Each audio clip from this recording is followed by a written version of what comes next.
Hindi tayo mapapakain ng passion na yan. But does your passion have to die?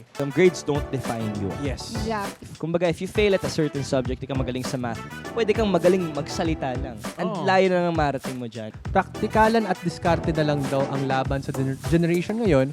Okay lang ba na hindi makakuha ng diploma? Yung diskarte, matututunan mo lang din naman yan sa mga taong kasama mo eh.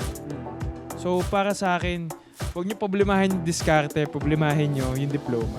Ako, gusto ko talaga makatapos, pero mixing it both, passion and diploma, mahirap eh. As long as kaya mong isabay yung school, isabay mo. Sabay mo.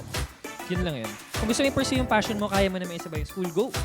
Pag after mo makuha yung diploma mo, wala ka naman ng structure eh. You're on your own. Yeah. Kung how you want to use your diploma, kung anong diskarte mo, pwede mo nga siyang pagsama eh. The ability to choose if you want to choose your passion or just this job that you're not really passionate about, you need to have the means to be able to choose it. Hindi nila alam, but mga artista, we're very disposable people nga eh. Yes, And I don't think you guys realize that. That's a sad yeah. reality. Pwedeng Sad reality. palitan Ang agad-agad. dami-daming mas pogi, ang Yeah. dami-daming mas talented. Yeah. Eventually, may